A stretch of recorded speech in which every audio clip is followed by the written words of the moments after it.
ಈ ಅಧ್ಯಾಯದಲ್ಲಿ ಹೇಮಾಡ ಪಂತರು ಮಾನವ ಜನ್ಮದ ಮಹತ್ವ ವಿವರಿಸಿ ಬಾಬಾರವರ ಆಹಾರ ಭಿಕ್ಷೆ ಬಾಯಜಾಬಾಯಿಯವರು ಹೇಗೆ ಅವರ ಸೇವೆ ಮಾಡುತ್ತಿದ್ದರು, ಬಾಬಾರವರು ರಾತ್ರಿ ವೇಳೆ ಮಸೀದಿಯಲ್ಲಿ ಹೇಗೆ ನಿದ್ರಿಸುತ್ತಿದ್ದರು ಮತ್ತು ಕುಶಲಚಂದರನ್ನು ಹೇಗೆ ಪ್ರೀತಿಸುತ್ತಿದ್ದರು ಎಂಬುದನ್ನು ವಿವರಿಸುತ್ತಾರೆ. ಮಾನವ ಜನ್ಮದ ಮಹತ್ವ. ಪ್ರಪಂಚದಲ್ಲಿ ಸ್ವರ್ಗ, ಮರ್ತ್ಯ, ನರಕ, ಪಾತಾಳ, ಸಾಗರ, ಗಗನ ಮತ್ತು ಇನ್ನಿತರ ಲೋಕಗಳೂ ಸೇರಿ ಆ ಪರಮಾತ್ಮನು ಕೋಟಿಗಟ್ಟಲೆ ಪ್ರಾಣಿಗಳನ್ನು ಮತ್ತು ಮಾನವರನ್ನು ಸೃಷ್ಟಿಸಿರುತ್ತಾನೆ. ಇವುಗಳಲ್ಲಿ ಪುಣ್ಯವೇ ಪ್ರಧಾನವಾಗಿದ್ದ ಜೀವಿಗಳು ಸ್ವರ್ಗವನ್ನು ಸೇರಿ ತಮ್ಮ ಕರ್ಮದ ಫಲವನ್ನು ಅನುಭವಿಸಿದ ನಂತರ ಮರ್ತ್ಯಲೋಕಕ್ಕೆ ಬರುತ್ತವೆ. ಯಾವುದರಲ್ಲಿ ಪಾಪವೇ ಪ್ರಧಾನವಾಗಿರುವುದೋ ಅವು ನರಕಕ್ಕೆ ಹೋಗಿ ತಮ್ಮ ಕರ್ಮಾನುಸಾರ ನರಕಯಾತನೆ ಅನುಭವಿಸುತ್ತವೆ.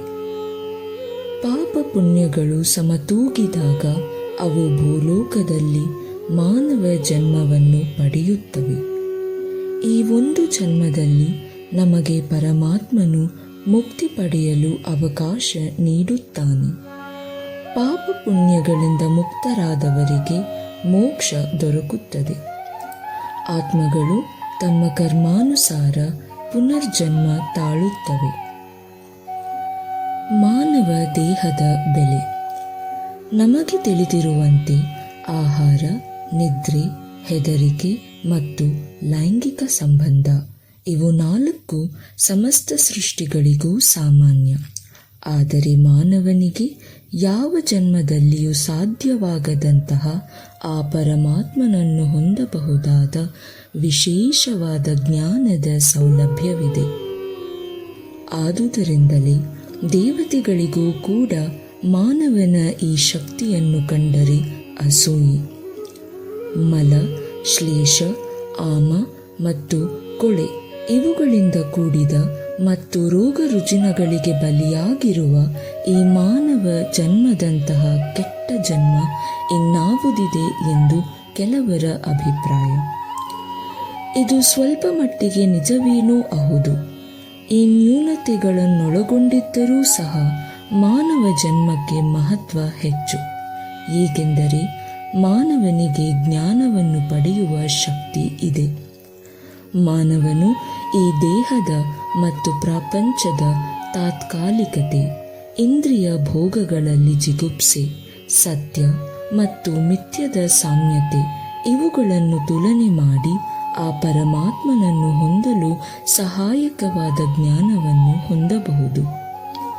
ಮಾನವ ಜನ್ಮ ಮಲಮಯ ಎಂದು ಉದಾಸೀನರಾದರೆ ಆ ಪರಮಾತ್ಮನನ್ನು ಹೊಂದುವ ಸೌಲಭ್ಯ ಕಳೆದುಕೊಳ್ಳುತ್ತಾರೆ.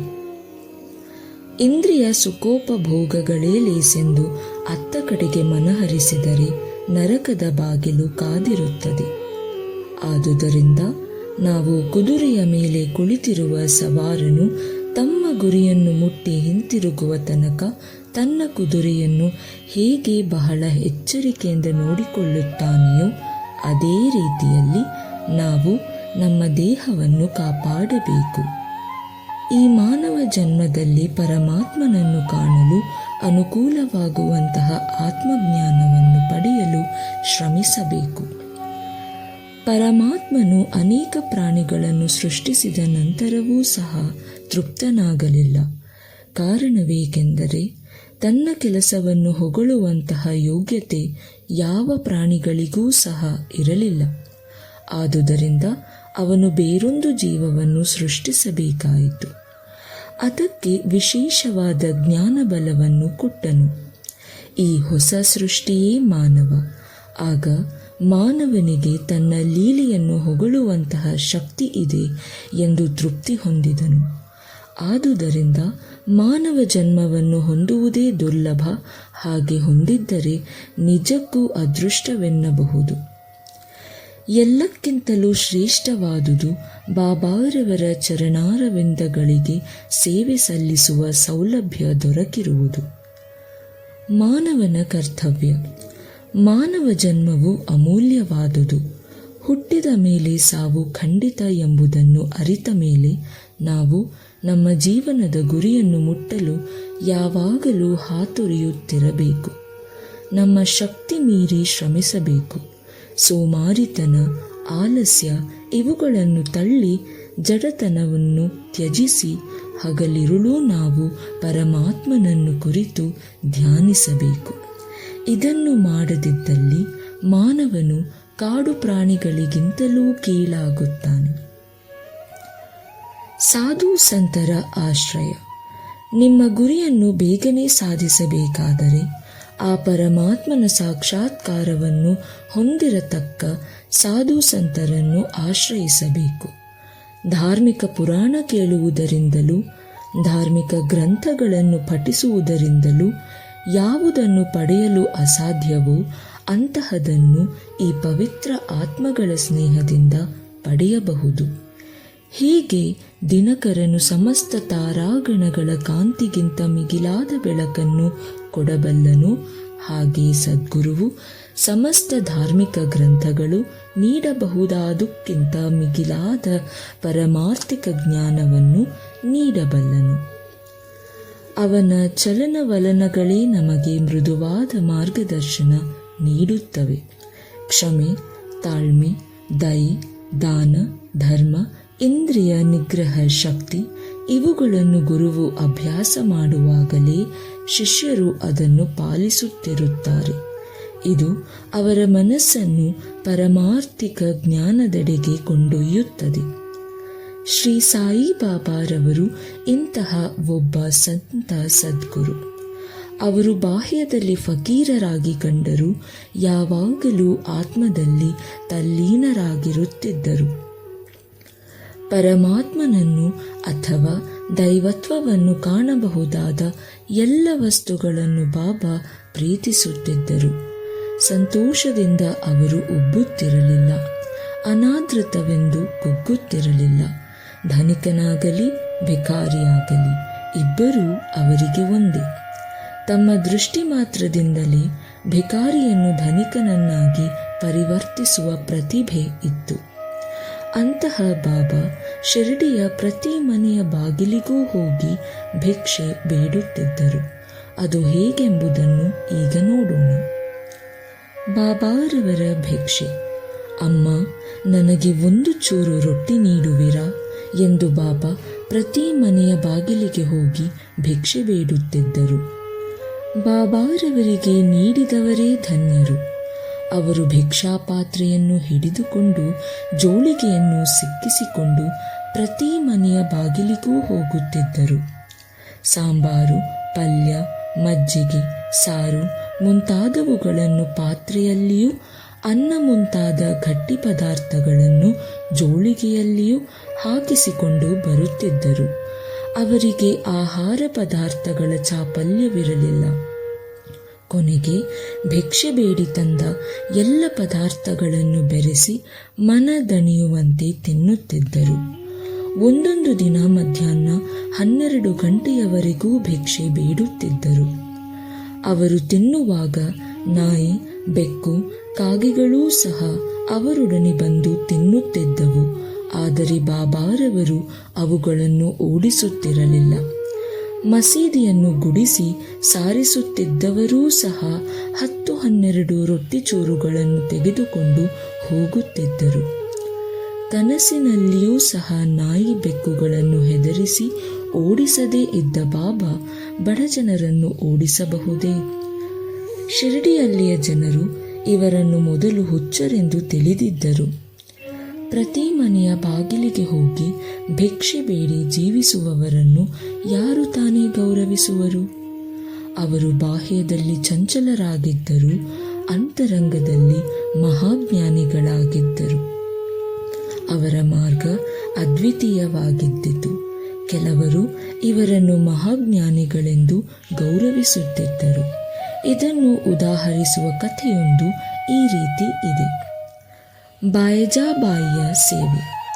ತಾತ್ಯಾ ಕೋತಿಯವರ ಮಾತೆ ಬಾಯಜಾಬಾಯಿಯವರು ಸ್ವಲ್ಪ ರೊಟ್ಟಿ ನೀರು ತೆಗೆದುಕೊಂಡು ಕಾಡಿಗೆ ಪ್ರತಿದಿನವೂ ಹೋಗುತ್ತಿದ್ದರು. ಸ್ವಲ್ಪ ಹೊತ್ತು ಅಲೆದ ನಂತರ ಈ ಫಕೀರನನ್ನು ಸಂಧಿಸುತ್ತಿದ್ದರು. ಹೀಗೆ ಸಂದರ್ಶಿಸಿದ ತಕ್ಷಣ ಅವರಿಗೆ ಎಲೆ ಹಾಕಿ ಊಟಕ್ಕೆ ಬಡಿಸುತ್ತಿದ್ದರು.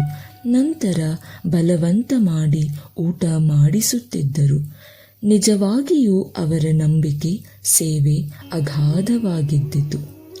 ಈ ಸೇವೆಗೆ ಪ್ರತಿಫಲವಾಗಿ ಅವರ ಮಗನಿಗೆ ಬಾಬಾ ಅಮೂಲ್ಯ ಆಶೀರ್ವಾದ ಕೊಟ್ಟರು.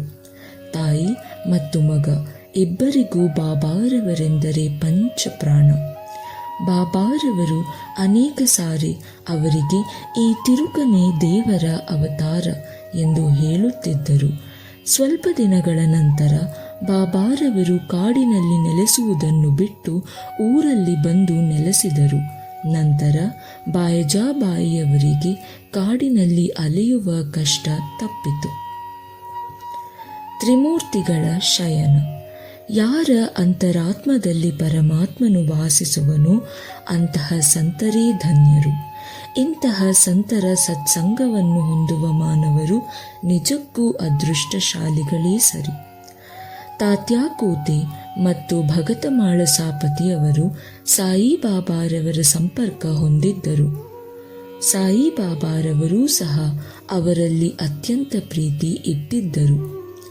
ಈ ಮೂವರು ಒಬ್ಬನು ಪಶ್ಚಿಮಕ್ಕೂ ಮತ್ತೊಬ್ಬನು ಪೂರ್ವಕ್ಕೂ ಮಗದೊಬ್ಬನು ಉತ್ತರಕ್ಕೂ ತಲೆ ಮಾಡಿಕೊಂಡು ಕಾಲುಗಳನ್ನು ಒಂದೆಡೆ ಕೂಡಿಸಿಕೊಂಡು ಮಸೀದಿಯಲ್ಲಿ ಮಲಗುತ್ತಿದ್ದರು.